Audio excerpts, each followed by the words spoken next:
Hey, it's Saturday night actually, 8:50 Central Standard Time, and I'm here thinking I'm going to try to talk for a minute cuz it's been an extraordinary day. Um, and also to remind you folks to check out the live stream tomorrow morning.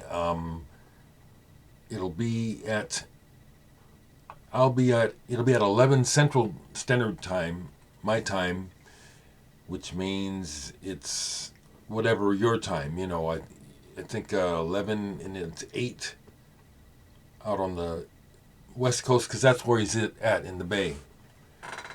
But yeah, looking forward to it. But today's been really, really cool. My family time Zoom was fantastic. I just love my family so much, and really pretty extraordinary people they are. And but what I wanted to share beyond that is that I've mentioned the musician drummer Curly Martin, who passed away recently. He was a friend of mine, not a close friend, but a friend. And I'm really happy to say that because Curly was quite a character, a giant of a person. And it, turns out his the way that he's been involved in music and what he's done and the connections he's made uh, nationally, pretty pretty amazing, really. Um, Excuse me. So they had a celebration. Pardon me. I'm going to try to do this. Yeah, because it's nighttime, so I'm all laid back. You know what I mean? It's the energy's different than in the morning. That's why I do the videos in the morning. But anyway, the world famous producer Terrace Martin, that's Curly's son, and they had a celebration for Curly here in Omaha this afternoon. It was from 4 to 9, and Terrace and his family put it together, and it occurred at a pretty cool place that I can talk about in a whole nother video. But they had a jam session when Curly passed away a couple weeks ago, like a night after the news hit, and I just wasn't up for going. But when this was announced this week that they were going to have this celebration from 4 to 9 at the North Omaha Music Academy, and that Terrace Martin was going to be there, and he had assembled some musicians, including Kamasi Washington and Dominic Sanderson on bass, and I'd have to look him up. Um, Everyone was a player, keyboardist and guitarist who's played on a bunch of hip hop records. Can't think of his name. It was a wonderful occasion. I don't go out much, socially. I really don't. And so it really was like old home night, afternoon, running into people who I haven't seen in a while, and then seeing people who know who I am and I don't remember them, or maybe I don't know them, but they say they follow me, and then finally getting to meet Terrace because I was trying to get that done while I was knowing Curly. The last couple of occasions that Terrace came in town to play, I just didn't, I wasn't up, I wasn't interested in the event, so I didn't go, and so I missed meeting him then. But after talking to my brother James, as you all know, I talked about recently. Uh, there was a balloon release for Curly before there was music. So, pardon me, if this is slightly rambly, but I'm going to keep going. Besides having extended Martin family meal up on the second floor of the academy, on the main floor where there's the auditorium part, and set up for the music, was opportunity to meet Terrace casually, and even before I could get out my first name, I just said, Terrence, been a while. He took a look at me, and it's like he recognized me, sort of. And I said, Higgins. And he just, "You're James's brother," and he just went off, I love it because it's just that natural sort of, he's, expressive way that my people are. And he went off about how my brother James, taught him about having, pit bulls for dogs. And to this day, Terrace Martin has a pit bull, maybe a couple. And I also kind of knew it happened, that this would happen. He said, "So how is James? What's up? Give him my number." Even before I even got to the part about, so he asked me, "So how's he doing?" I said, "Well, it's tough times, actually. He's really on the edge." He said, "Give him my number." So I got Terrace Martin's number to give to my brother James. And I tried to call James already tonight. But Kamasi Washington and Terrace are real good friends. I had met Kamasi before. So when we went outside for the balloon toss, I'll upload for the thumbnail here the picture of us outside at the balloon toss. It was very short, but it was real nice, hanging out and talking to Terrace and Kamasi and a whole bunch of other people at the place, plus the music, the musical performance. Everything was recorded, and we'll see how it becomes available. But it brought tears, and Curly's girlfriend, Cynthia, she remembers me. See, I hadn't seen her in a while, and she comes up to me and squeezing the holy shit out of me. And said, "Oh, yeah, Cynthia," and she got up and sang, oh, man, My Funny Valentine. It was really hard to keep from crying. It was awesome. But besides all of Curly's stuff and guidance for, you name it, he's connected to the Electric Flag, Buddy Miles, Jimi Hendrix, Hank Red, Stevie Wonder, Aretha Franklin. But I also found out that he was one of the early encouragers and people who helped Fishbone get going. Norwood. I just learned that today. It's like, wow, I knew that Curly was involved with the early days of Mars Volta. They're one of their original drummers. I think the one who died. Extraordinary day. I know I'm maybe, but I'm just trying to share that I was happy to finally make that connection, because Curly and I were, for a moment, we're going to try and collaborate. He wanted to try to get with me on what I was doing, but his nature is to just kind of bulldoze, and it's like, I know how I wanted it to be, and he was trying to make it be another way, and I said, no, but anyway, but that's how our friendship happened, is mutual respect, you know what I mean? It's like, yeah, man, he said, your shit is good. So I wanted to share that. And I also wanted to share, again, about let me read it, and then I'll leave the link. I have one other thing to share about music, or a couple things to share about music. Well, this has all been music as well as personal. Let me go here and get this information together. Excuse me, folks. So tomorrow on the HI Arts channel, High Arts, On the Edge presents Dereck Higgins, A Creative Collector of Life. Sunday, March 26th, 9 a.m. Pacific Standard Time. So that's 10 Mountain Time and 11 Central and noon East. And looking forward to it. It's a different thing to be interviewed as opposed to me just talking. It's like I'm curious about what he or the person that I talk to, I'm curious about what they're curious about.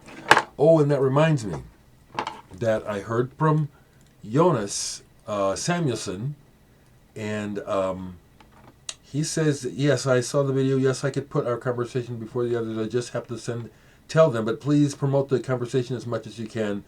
Would be so awesome if it got spread, you know. So it looks like he's going to probably do it tomorrow. And once I get the link to that video, I'll be sharing it. Pretty cool. Yeah. Richard from Fourth Dimension, if you happen to still be watching this one, did you see the comments in the last video from one of the viewers about Sinestra? Very positive. He said it took him on a journey. It's very interesting. It's on the last. It's in the comments of the last video. Pretty cool. So I'm happy that people are finding music through my channel, whether or not I'm into it or not. That's wonderful. Oh, that's another thing I want to share about. Because Terrace, before they played, he talked for a while. And he's very eloquent. And man, very honest. My kind of person. And I kind of knew this, but he confirmed it. He said that, you Omaha people, that's why his dad, he said that's why Curly was so caustic, is because he came from Omaha, got it together, went abroad, made a name for himself and made things happen, but came back with the idea of trying to reinvigorate, in particular North Omaha, and he couldn't make it happen the way he wanted it to, and it caused bitterness, and he didn't mince his words. But Terrace was saying that, Omahans don't realize how well-regarded Omaha musicians have been historically, particularly jazz musicians, that, they'd go out, the cats from the Midwest, including Kansas City, and Charlie Parker, but including my dad, and these people, they go out and do gigs, and people would say, damn, watch out for them Omaha, them Nebraska, brothers. They don't play. And I'm just really proud to be a part of that history. And Blake and James came to the thing, and so I sat with them for a while, sitting with everybody. But while Terrace was talking about it, I said, see what I've been saying to you guys? Like, we're you guys are really good musicians, and there's a lot of good musicians and a lot of good artistry in Omaha. It's just something you have to find out about. So, just really cool. Really cool. I was sharing earlier today, if you follow me on Facebook, you saw this. I just feel like sharing things that I'm proud of and happy about. It's part of getting old, you know what I'm saying? You reminisce. And I was reminiscing about when I recorded NoFX in my basement, and they recorded these tracks for Hepatitis Bathtub. And when they put this out in 2016, they just say, recorded in a basement in Omaha in 1987. Since then, I've contacted them, and I'm credited on Discogs and I think a couple other places on their website now. But I was sharing this story, go from talking about hanging out with Terrace Martin in Kamasi, Washington, to hanging out and recording NoFX in my basement. It's been very interesting. Been some very interesting times. The NoFX day was wild. We had RAF had opened for them the night before. They were on tour with Beefeater. And it was a hell of a show. Beefeater was really good. The whole and so the after party, we're all at the after party. I'm at the after party, and they're saying, "Hey, we're looking for a place to record some demos," And I had a 4-track in my basement where I was recording stuff already, 4-track cassette. So I said, well, I can do it. And so the next day, it was just a huge party at my house, and thank goodness they didn't wreck it. I've told the story before. I had to tell them, get them damn skateboards out of my house. It's like there's no room to be, trying to show flips and shit in the basement. And it was crazy. I still have the 4-track cassette masters. I still do, although my 4-track cassette doesn't work anymore except for the mixer. The motor is dead. That was fun, and so I was sharing that, and it's just like the energy, this energy. The energy surrounding music, the life of music, the history of music, my inner view of the world through music, going back to my childhood with the Beatles and before that, Beach Boys and Little Richard and Elvis. Elvis. I meant to say Everly Brothers and Chuck Berry. It's a kind of a magical. It's not magical, but it's very invigorating and invigorating kind of energy that I just get from this focus in my life. I was sharing with W, who's interviewing me tomorrow, but I shared with him that I'm pretty sure I'm somewhere on the Asperger's syndrome, spectrum somewhere, and kind of happy for it, I think I don't think, but I understand internally how it attests to the essence of what I'm about. Really hasn't changed since childhood, and it's really a saving grace. And some other music, I played some of this today. Kind of a dour, sad feeling to most of the album. David Sylvian and Robert Fripp, Damage. This is the deluxe edition box version with the booklet and stuff. But I really like this, But it's interesting. I don't know if you all know this, but David Sylvian talked about afterwards how he felt like he got tricked into being in the band with Robert Fripp, that Robert Fripp was trying to backdoor David Sylvian into joining King Crimson, which he couldn't make happen. And seemingly, I don't know if it's connected to that story, but there's a lot of melancholy involved in all the music of this collaboration. I really like it, though. I like it quite a bit. Enjoyed that. Did a blind pull of my own today. And boy, what a winner. Eduardo Niebla and Antonio Forcione. Celebration. Acoustic classical guitars. Some of it almost flamenco, almost, somewhat. On the Venture label out of the 80s. 88. This was wonderful. Fabulous. Beautiful. Really, I was like, this is one of those things that happens with the collection that makes it so much fun, is discovering stuff in my own collection that I forget about or never really knew, really. And that's one. Some more sitting out. I'll go till I'm done. Could be, we'll go till I'm done. Yesterday would have been Holger Zukai's birthday, 80-something. I saw that online, so I pulled this, played this all the way through. Der Osten ist rot, the East is red. Is that what it says? This is killer. This is exactly what I like. There's very little song making on here. It's this sound world, and it's captivating, and the way he uses the dictaphone. Jackie Leeby's did it on here. Connie Plank even plays. This is killer. He even credits Gandhi, because you hear Gandhi's voice through the dictaphone, the telephone, and the news. This is way cool.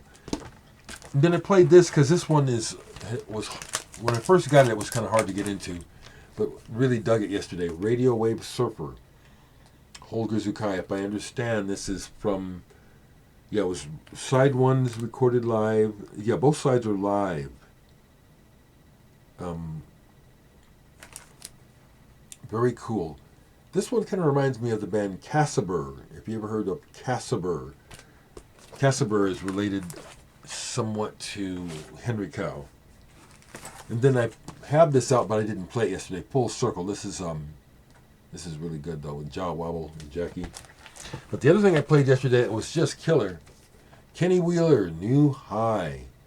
DeJohnette, Dave Holland, Keith Jarrett. As they say, you can't fuck with this. My goodness, this is just dope. just everything about the tunes, the heads that they decided to play, how they interact. It's killer. Another record I played a couple of days ago because, like I said, I've been trying to pull back. Although I did work on the mixes today. Is this recent thing involving Jonas Bjerre, originally from the band Mew and his new thing Takis. This is Themes for Great Cities, Talon. And I got this at one of the last Bandcamp Fridays. I saw that this was available in the U.S. on vinyl. And I really do rate what Jonas does. And if you check him out, you'll see what I'm talking about.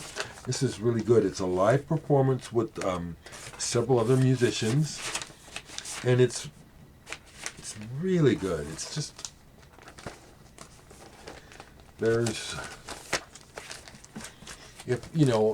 I can't really think of a style to try to say just by mentioning Jonas.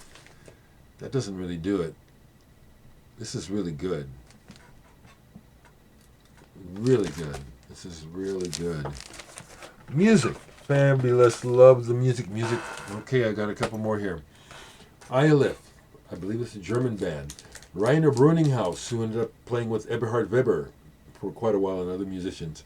This is an early band of his. Prog rock with horns. This is good. It's unique too. Don't sound like other bands. This is a band that had their own sound.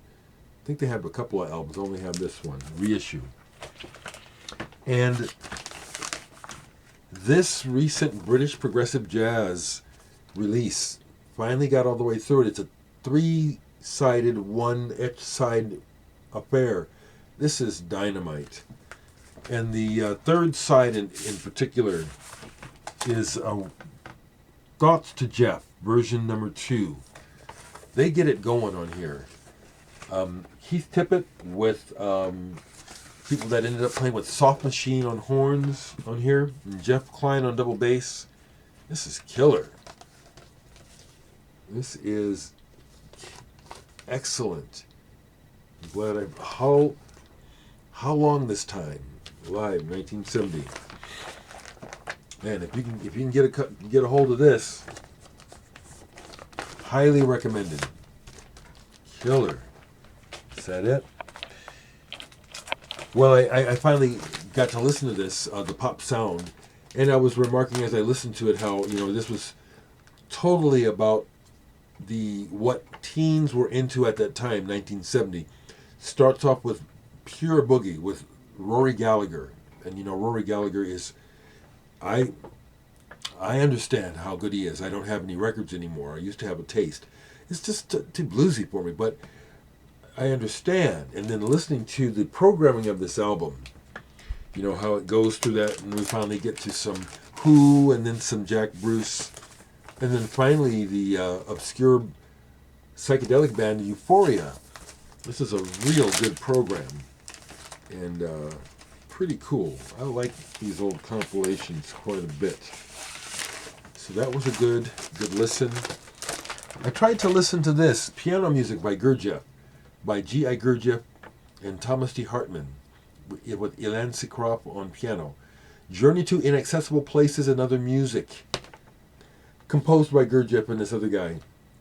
And I guess I wasn't in the mood for it, but I could see where it was, it has its thing. Look how long I'm going. I'm going to keep going, guys. I'm going to keep going. Because I played this reissue of Guru Guru's UFO. This is truly space rock. I love that cover, too. Well and truly space rock. Manny Neumeier is a friend of mine on Facebook, and just every now and then we'll have a little hello, which is meaningful. I love it. A lot of us experience that. I think I have one more here. It's a reissue of an old psychedelic psych album that's really good. The Growing Concern. I think this originally came out in 1968. That label, Mainstream, where is it at? Yeah, Mainstream. put out a lot of really good records. Seemed like it was sort of a, I don't know the story of this label. I'd like to know it. They put out a lot of cool jazz, but also a lot of really good psychedelia, including Janis Joplin with Big Brother and the Holding Company. I think I still have that album. But this is good. Really well played. Psych, a little bit prog because it can play, you know what I'm saying? There's arrangements. But the other thing I like about this is hippie days. So it's got the peace and love message, but in a sincere way. I love it. And they do that song, Mr. You're a Better Man Than I, and I believe that's a Manfred Mann song, and I love their version best. A lot of people have done the song. It's a very good song. But this is a really strong version of that song, too. So there's a bunch of music for you and a bunch of stuff. So I'll remember to leave the link. So join me on High Arts because it's a live stream. You know, if that fits your time, join us because there will be a chat. Okay, and I think that's what W is looking forward to. Is besides interviewing me, is seeing if we get some folks on board to join us. Okay. And once again, like I said, Jonas is going to upload his video conversation with me here real soon, probably tomorrow. I'll let you know. It's been a cracking day, as they say in some places.